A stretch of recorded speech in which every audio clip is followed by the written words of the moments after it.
What's up guys, it's Shadow here, back with another video. Now, if you're new to the channel, there's a couple things you need to know about me. The first thing is that I like to do some pretty weird bloons challenges. The second thing is that I am certifiably insane. Now, I'm sure you guys are familiar with half cash, the mode we all know and absolutely hate. Well, today I decided half cash wasn't difficult enough, and I decided to do a run with half cash, double HP Moabs, no monkey knowledge, and military monkeys only.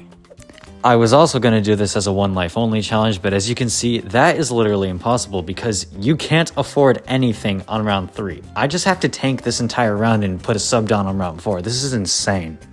So this is kind of a bad start here. I'm down 35 lives before I was ever able to place a tower. This does not look good for the rest of the run, especially considering I have to deal with round 4 now. Now, if I had monkey knowledge enabled, the sub would have 3 pierce instead of 2 and would maybe have a chance. But as you can see, it's a little bit overwhelmed. Wait, I might actually have a chance at this. What the heck? Yep, sub actually cleared round 4. I was not expecting that. So before I get too far into the run, I thought I'd explain why I'm using Admiral Brickle. She just has a really good synergy with all the water towers, and this defense is going to be mostly water based. I'm thinking either a monkey pirates or an aircraft carrier. Aircraft carrier would be ideal, mostly because the 320 destroyer before it is absolutely insane. Plus with cannons on both sides in the shape of this map, it's going to be firing off both of them a lot of the time and doing a ton of damage. And I know you might be thinking, what about camo? Well, it's a good thing the sub exists and I can turn it into a 320. Alright guys, I gotta admit, round 10 is forcing me to do some things that I would rather not do. I had to buy barbed darts because I knew the rush at the end of this would probably take like half of my remaining lives, and I can't afford to do that this early. But the unfortunate side effect of this is that my money is sunk once again. It's gonna take me forever to get Brickle now. Of course, I had to do all this without monkey knowledge and stuff, otherwise Brickle would have been cheaper. It really wasn't enough for me to do half cash. I had to do half cash on steroids. Why did I think this was a good idea? I honestly don't know anymore. Can't believe I'm saying this, but the 010 sub is actually holding up to around 15. Way better than I expected, honestly. I was thinking it would get absolutely massacred on this round with the pink balloons, but it looks like I only lost 1 life. To be fair, most of this is the map more than the sub. Resort is super easy, but still major W. And looking at the money, I'm only about $80 from Brickle, and round 16 just got destroyed. Only 1 red balloon left. I hate it when that happens, when just 1 red gets by and you have to just wait for it to circle through the whole map before you can pop it. But anyway, just like that, we have Brickle down. Things are gonna be going great now. This is a slight tangent here, but I feel like Brickle is just a bit underrated. I've seen multiple memes about her just being forgotten about as a hero, and I just don't see her talked about that much in videos and stuff. But the thing is, when it comes to water-based defenses, she's actually really good. Her naval tactics can double attack speed for all non-Paragon water towers. And when I say all of them, I mean all of them. This includes temples and true sun gods that are built on water, so it's a major buff if you can do that. Also looks like the first camo is here. Don't have to deal with another one for almost 10 rounds. Just a single green balloon, so I'm just going to let it leak. Anyway, back to Brickle. She is unbelievably powerful when paired with water T5s. And not to mention, if you have Adora and Brickle in a co-op game and you have the VTSG on water, you can get, well, okay. You want to know what you can get? The technical answer is lag, but you can get 4 times attack speed on a VTSG. Keep in mind that the side effects of that strategy may include increased lag, device overheating, and your game crashing, but it's worth it in my opinion. And thanks to the power of sea mines and hot grapes, lead balloons are not a threat in any way, shape, or form except for camo leads because I don't have any camo detection right now. And with round 33 coming up, that's honestly not a good thing. Wait, why the heck did I just buy double shot? I should not have bought double shot because Brickle doesn't get camo detection until level 7, which is honestly her major weakness, but I will not be able to afford submergence support in 1 round. Well, so if I sell the Buccaneer, I will have money for submergence support and then I can decamo all these. But then since I have almost no DPS now, I'm probably going to be dead on round 34. Motherfuck. Okay, good news. I was able to rebuy the boat. I'm probably going to have to use a lot of naval tactics the next few rounds just to not die, but hopefully I can get the upgrades back and maybe clutch this up. I'm really scared of round 40 though. At this point, I basically need to get Destroyer within the next 5 rounds, or I'm pretty sure the double health round 40 mob is going to destroy me. But looking at the current gameplay, I actually don't know how I'm surviving round 35 right now. I know the black balloons are a bit of a rush, but like, how was I able to pop all those rainbows? Is it just Brickle doing all the work right now? What the heck? Okay, I have no idea how I survived the last 4 rounds without losing a single life. I must have just gotten lucky or something. Naval tactics really helped, but as you can see, the Moab is here, and I'm honestly really scared about this. I'm gonna have to use naval tactics when the time's right. Probably hit it right about now. Okay, and... Okay, the balloons are right there, but... Oh, that's just greens and blues. We're fine.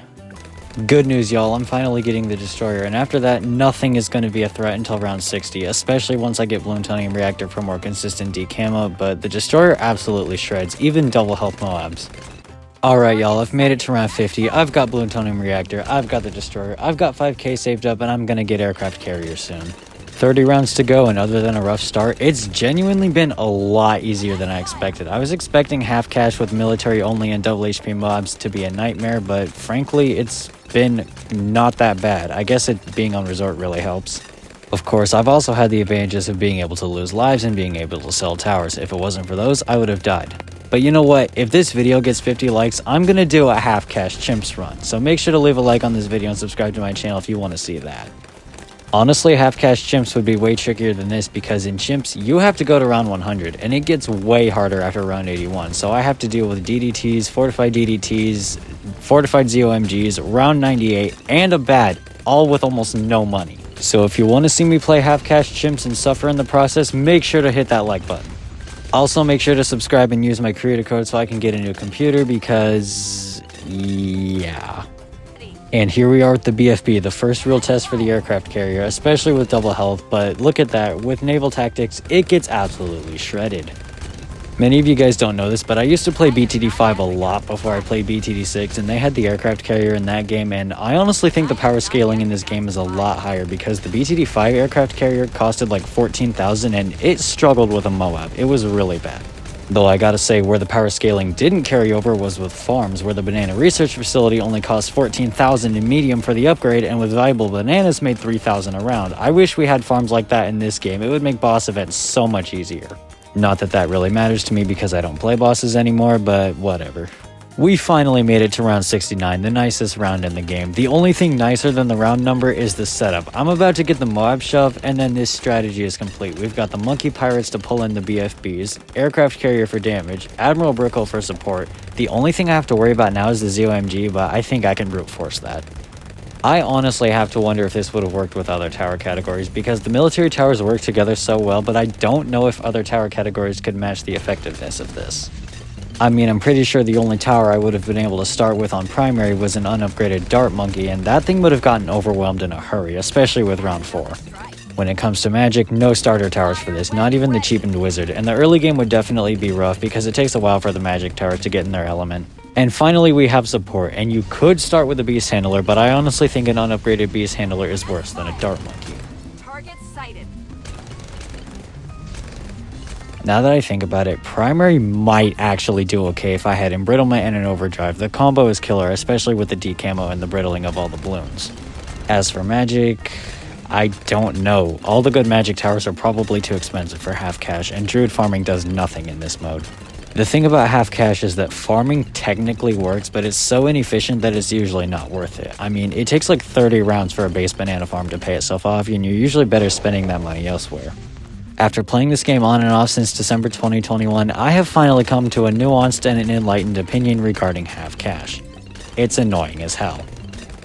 I've got to be honest with you guys, when I proposed this extremely difficult modifier of half cash, I genuinely thought it would be a lot more difficult than it was. I didn't expect it to be easy enough for me to do it on the first try and with almost no difficulty after the first 30 rounds. Honestly, the blame's on me for this one. I mean, I really did pick the second easiest map in the game besides logs. But like here I am on round 78 with a really good defense and almost $9,000 left over. I genuinely think I'm going to win this. And when I say I genuinely think I'm going to win this, I mean I'm so confident I'm going to win this run that I will delete my channel if I somehow lose. So if I lose, I guess you guys will never know what happened because you'll just be like, yo, where did Shadow's channel go? And you'll never know why it got deleted.